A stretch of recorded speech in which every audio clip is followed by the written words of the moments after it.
अस्सलाम वालेकुम everyone. Right now you are watching battery tech और आज की इस वीडियो का टाइटल जो है वो ये है कि माइक्रोसॉफ्ट एक्सेल फॉर बिगनर्स।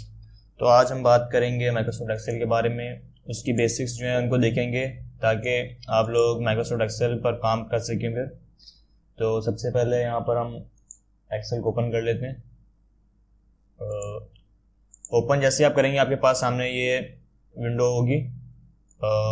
सबसे पहले आपके पास ब्लैंक वर्कबुक का ऑप्शन है, फिर टिप्स एंड ट्रिक्स और आगे बहुत सारे। मजीद नीचे आएंगे तो हमारे पास टेम्पलेट्स आ रही हैं। इन टेम्पलेट्स को आप लोग यूज़ कर सकते हैं अगर आप करना चाहते हैं, जैसे कि मंथली कंपनी बजट। इस पर आप ओपन करेंगे। अगर आपने इसको यूज़ करना है तो आपने सिर्फ क्रिएट पे क्लिक करना है। यहाँ से मैं इसको क्लोज कर रहा हूँ। या फिर इसके अलावा आपने कोई टेम्पलेट सर्च करनी है ऑनलाइन, आप वो भी कर सकते हैं यहाँ पर सर्च करके, जैसे मैं आपको करके दिखा देता हूँ। मैं यहाँ पर सर्च करता हूँ अटेंडेंस, तो मैंने एंटर किया। मेरे पास ये टेम्पलेट्स आ गई हैं। इनमें से कोई भी मैं यूज़ करना चाहूँ तो सिंपल मैं इन पर क्लिक करूँगा और क्रिएट पे जाऊँगा तो ये यूज़ कर सकता हूँ इनको। मैं यहाँ से इनको मैं क्लोज कर रहा हूँ और बैक आ जाते हैं। अभी हमने बेसिक्स कवर करनी है तो मैं यहाँ से ब्लैंक वर्कबुक ओपन कर रहा हूँ। तो अब ब्लैंक वर्कबुक को ओपन करने के बाद हमारे पास ये शीट आ गई है और इसमें बहुत सारे ऑप्शंस हैं। तो सबसे पहले ऊपर से स्टार्ट करते हैं हम लोग।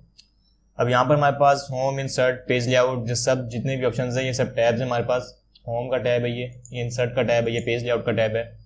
अब होम के टैब के अंदर हमारे पास रिबन्स आ रहे हैं ये सारे, और रिबन्स के नीचे हमारे पास ग्रुप्स आ रहे हैं। जैसे फॉन्ट के ग्रुप के अंदर ये सारे ऑप्शंस हैं रिबन्स, और ये अलाइनमेंट के ग्रुप के अंदर हैं, ये नंबर के अंदर हैं। और उन्हीं के साथ उसके साथ हमारे पास ये यहाँ पर एक लॉन्च बटन आ रहा है, उसको हम लॉन्च बटन कहते हैं। अब यहाँ पर बहुत सारे ऑप्शंस हैं आपके सामने, लेकिन कुछ ऑप्शंस और भी हैं, वो इतनी स्पेस नहीं है कि यहाँ पर शो सकें, तो इसलिए इनको लॉन्च बटन के अंदर रखा गया है। तो जैसे हम इन पर क्लिक करेंगे हमारे पास ये ऑप्शन ओपन हो जाएंगे और डिटेल्स में। अच्छा, अब यहाँ पर हमारे पास उसके बाद हम मज़ीद नीचे आए तो हमारे पास ABCD और ये 1 2 3। अच्छा, अब ये ABCD जो है ये हमारे पास कॉलम्स हैं, और रॉज में हमारे पास 1 2 3 ये सारे हमारे पास रॉज हैं। और ये जो बॉक्स है एक, इस बॉक्स को हम सेल कहते हैं और इस सेल के अंदर हम लिखते हैं। और इस सेल की नेमिंग भी होती है, जैसे यहाँ पर मैंने B2 सेलेक्ट किया हुआ है और यहाँ पर मेरे पास लिखा हुआ है B2। नेमिंग इस तरह से होती है, जैसे ये D है तो D कॉलम और रॉ नंबर 3 हमारे पास, तो इसका नाम हो गया D3 सेल। जैसे मेरे पास ये D3 लिखा आ रहा है, उसी तरह ये मेरे पास E9 F11 ये सब इनके नाम हैं जी हाँ लिखे हुए आ रहे हैं मेरे पास। सही है। अब कॉलम रॉ सेल के बाद हम बात कर लेते हैं रेंज की। जैसे C से D तक मैंने सेलेक्ट कर लिए कॉलम्स को, और ये मैं नीचे रॉस तक लेके आता गया। अब ये रेंज है पूरी, ये रेंज कहलाती है। अच्छा, रेंज के बाद अब हम बात कर लेते हैं आगे। नीचे हम आगे आ जाएं और तो हमारे पास नीचे शीट के ऑप्शन है। ये हम शीट 1 पे हैं। अगर आपने एक और शीट ओपन करनी तो आप इस प्लस पे क्लिक करेंगे तो ये शीट ओपन हो जाएगी हमारे पास।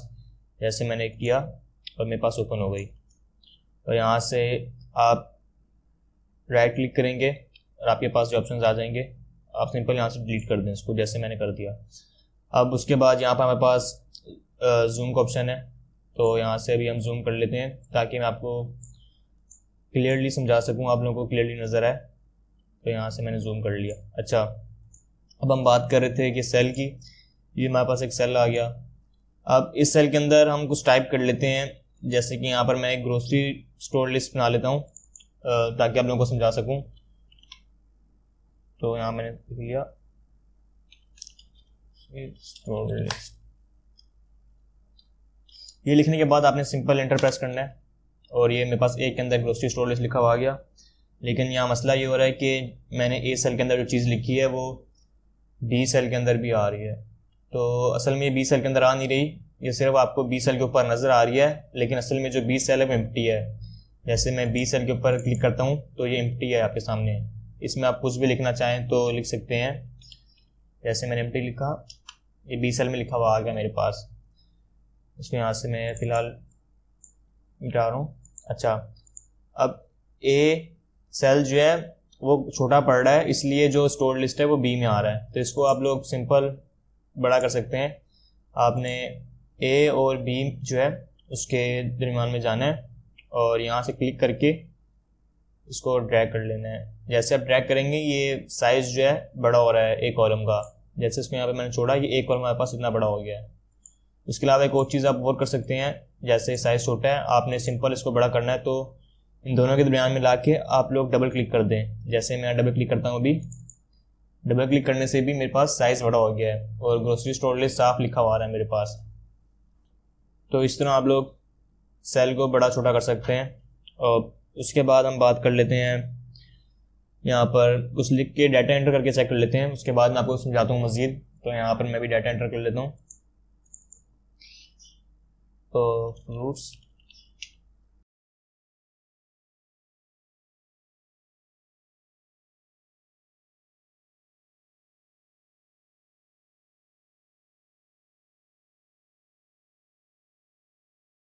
अच्छा यहाँ पर आप लोगों को चीज़ दिखा दूँ, जैसे कि मैंने कुछ मिस्टेक्स कर दी हैं यहाँ पर जानबूझ के। वो ये किया कि मैंने जो चीज़ है वो जानबूझ के गलत सेल्स के अंदर लिखी है। अब इनको हम चेंज करेंगे। असल में आपको मैं चीज़ बताना चाह रहा हूँ यहाँ पर। अब जैसे कि फ़र्ज़ करें यहाँ पर मीट के अंदर मेरे पास मिल्क और योगर्ट आ रहा है, और अगर हम यहाँ पर देखें मेरे पास मीट के अंदर मैंने एग्स और चिकन ब्रीस्ट लिखना है। तो इसको हम चेंज कैसे करेंगे? अगर मैं इसको क्लिक करता हूँ तो मेरे पास सिर्फ सेल सेलेक्ट होता है। इस तरह मैं कुछ भी लिखूँगा तो पिछला जो लिखा हुआ है मेरे पास वो मिट जाएगा। अगर तो स्पेलिंग मिस्टेक है, आपने स्पेलिंग सिर्फ चेंज करनी है, तो फिर तो काफ़ी मसला हो जाएगा आपके लिए। जैसे यहाँ से मैं इसको पीछे कर देता हूँ, अंडू कर देता हूँ, Ctrl+Z अंडू किया। जैसे फ़र्ज़ करें यहाँ पर मेरे पास एप्पल है, मैंने एप्पल्स करना है। अब यहाँ पर मैं जैसे ही सिंगल क्लिक करता हूँ तो ये मेरे पास एप्पल लिखा हुआ जो है वो मिट जाएगा। जैसे मैंने यहाँ पे एप्पल के बाद जैसे मैंने एस लिखा, पिछला जो था मेरे पास मिट गया। असल में यहाँ पर हो कुछ यूँ रहा है कि मैंने अभी सिर्फ सेल सेलेक्ट किया है, लेकिन जब हमने सेल के अंदर कुछ लिखना होता है तो हमें सेल के अंदर जाना पड़ता है।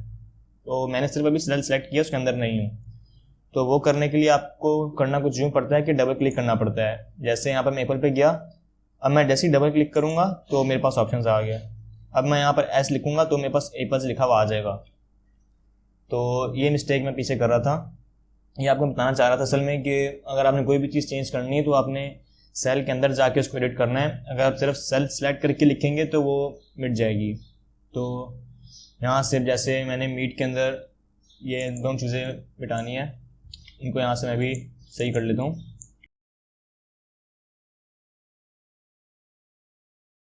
अच्छा, अब यहाँ से हमने ग्रोसरी स्टोर लिस्ट छोटी सी बना ली है और यहाँ पर वही हो रहा है कि ग्रीक योगर्ट जो है वो सेल के बाहर जा रहा है।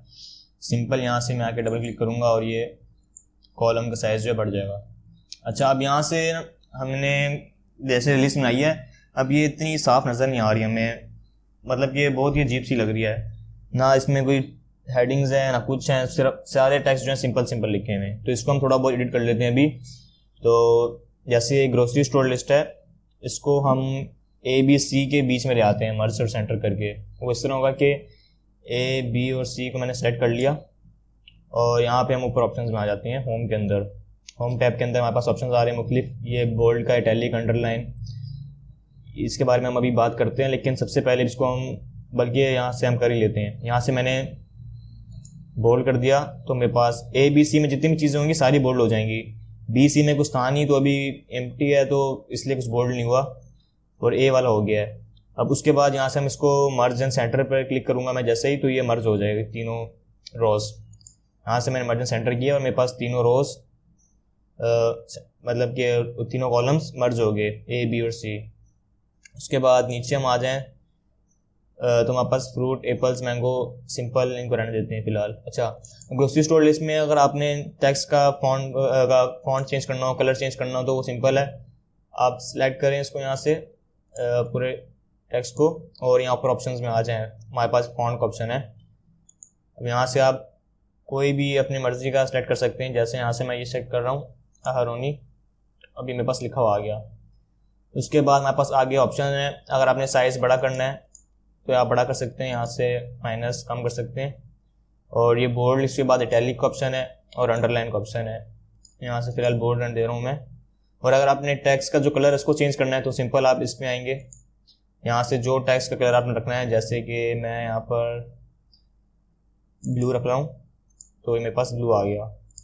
और अगर आपने बैकग्राउंड कलर चेंज करना है तो सिंपल आप सिलेक्ट कर लें, ये मैंने सेल के अंदर आ गया और यहाँ से वापस कर देते हैं, पहले इसको हम ब्लैक में वापस कर दिया मैंने। और अब इसको बैकग्राउंड कलर भी सिलेक्ट करना है मैंने, तो सिंपल सेल सेलेक्ट करूँगा मैं और यहाँ से ये ऑप्शन आ रहा है हमारे पास फिल कलर का, इस पे जाऊँगा और जो आपको कलर सही लग रहा है आप बैकग्राउंड में वो फिल कर दें। जैसे यहाँ पे मैं लाइट ग्रे टाइप का कर लेता हूँ, इसको यहाँ से मैंने कर लिया, सही है। हमारे पास ग्रोसरी स्टोर लिस्ट आ गया। और अब मैं चाह रहा हूँ कि फ्रूट्स, मीट, जो डेयरी है, इन तीनों को भी मैं बोल्ड कर लूँ ताकि थोड़ा मज़ीद वाज़ेह हो जाए और हमें पढ़ने में आसानी हो। तो यहाँ से मैं ए, बी और सी को, ये तीनों कॉलम्स जो हैं इनको मैंने सेलेक्ट कर लिया बारी बारी। और इनको बारी बारी बोल्ड करने की बजाय अब मैं ये करूँगा कि तीनों को सेलेक्ट करने के बाद बोल्ड पे क्लिक करूँगा तो तीनों बोल्ड हो जाएंगे, जैसे हमने ऊपर किया था। लेकिन बी सी में कुछ था नहीं तो सिर्फ ए वाला बोल्ड हुआ था हमारे पास, लेकिन यहाँ पर हमारे पास बी सी में भी है, तो यहाँ से हम इसको बोल्ड कर देंगे तो तीनों बोल्ड हो जाएंगे हमारे पास। तो हमारे पास फ्रूट्स, मीट, डेयरी और ये तीनों बोल्ड हो चुके हैं। उसके अलावा साइज़ यहाँ से हम थोड़ा और सी कर लेते हैं, डबल क्लिक करके छोटा बड़ा हो जाता है, जैसे ही हो गया यहाँ पर। या तो अगर आपने खुद इंक्रीज़ करना है साइज़ तीनों का एक साथ, तो आप ये भी कर सकते हैं कि ए, बी और सी तीनों को सिलेक्ट कर लें और यहाँ से पकड़ कर विड्थ बड़ी कर दें इसकी, तो ये तीनों चीज़ें बड़ी होगी। अब हमारे पास थोड़ा साफ साफ नज़र आ रहा है, हम पढ़ने में आसानी हो रही है हमें। तो इस तरह आप लोग डाटा एंटर कर सकते हैं इजीली। और ये कुछ बेसिक्स थी जो मैं आपको आज बताना चाह रहा था। और यहाँ पर रॉस में भी हम इस तरह कर सकते हैं, जिस तरह हमने कॉलम्स में साइज़ बड़ा छोटा किया है, इस तरह हम रॉस में भी कर सकते हैं इजीली। जैसे ये मेरे पास इधर आ गया। और फ्रूट्स, इन तीनों को सिलेक्ट कर लेता हूँ 1 मिनट में। अब इनको मैं बीच में लाइन करना चाह रहा हूँ, वो भी कर सकते हैं। यहाँ से हम इजीली तीनों को सिलेक्ट किया और ये हमारे पास ऑप्शन आ रहा है सेंटर का, इसको हमने सेंटर पे क्लिक कर दिया तो ये सेंटर लाइन हो गया सिंपल। आप भी इसको इजीली कर सकते हैं, सेंटर लाइन, लेफ्ट राइट सारा कुछ यहाँ पर है। अच्छा, अब ये कुछ बेसिक्स थी जो मैं आप लोगों को आज बताना चाह रहा था और आप लोगों को ये पता होनी चाहिए अगर आप एक्सेल यूज़ करना चाह रहे हैं। तो अगर आप ये बेसिक्स के बारे में नहीं जानेंगे तो आप कंफ्यूज हो जाएंगे बेसिकली, और अगर बेसिक्स पता है आप लोगों को तो आपके लिए बहुत आसानी होगी काम करने में एक्सेल के ऊपर। ये असल में बहुत ही बेसिक वीडियो है अभी फ़िलहाल। मैं इंशाल्लाह पार्ट 2 इसका लेके आऊँगा, उसमें थोड़ा एडवांस लेवल पे हम जाएंगे और एक्सेल को मज़ीद डिस्कवर करेंगे कि इसके अंदर क्या कुछ हो सकता है। फ़िलहाल तो इतना ही था बिगनर्स के लिए, ताकि इनको मैं एक ओवरव्यू देना चाह रहा था ताकि वो देख लें कि एक्सेल को कैसे यूज़ कर सकते हैं और कैसे डाटा एंट्री कर सकते हैं। तो ये मैंने थोड़ा सा डाटा एंटर किया और ग्रोसरी स्टोर लिस्ट बनाई 2-3 रोज की। तो मैं उम्मीद करता हूँ कि आप लोगों को समझ आई होगी। अब यहाँ से इसको हम सेव भी कर लेते हैं सिंपल। ये सेव का ऑप्शन आ रहा है ऊपर, आप Ctrl+S भी कर सकते हैं। यहाँ से इसको हमने सेव किया, add a place, one drive for business और अदर। कंप्यूटर में कर लेते हैं हम डेस्कटॉप के ऊपर। नाम हम इसको देते हैं बुक 1 सेव, और ये हमारे पास सेव हो गई। इस तरह आप भी सेव कर सकते हैं। अच्छा, अब ये थी आज की वीडियो। इस वीडियो में जो बेसिक्स कवर करनी थी वो मैंने कर ली है। अब नेक्स्ट वीडियो का वेट करें आप। नेक्स्ट वीडियो में हम इंशाल्लाह मज़ीद डिस्कवर करेंगे इसको। ये मेरे पास आ गई, मेरे पास एक्सेल फाइल जो मैंने सेव की थी। तो मैं उम्मीद करता हूँ कि ये वीडियो आप लोगों को पसंद आई होगी और आप लोगों की जो बेसिक्स हैं वो कवर हो चुकी होंगी। आप लोगों को थोड़ा बहुत आइडिया हो चुका होगा कि एक्सेल को कैसे यूज़ करना है। तो फिर मिलते हैं नेक्स्ट वीडियो में। तब तक के लिए टेक केयर, अल्लाह हाफिज़, पीस।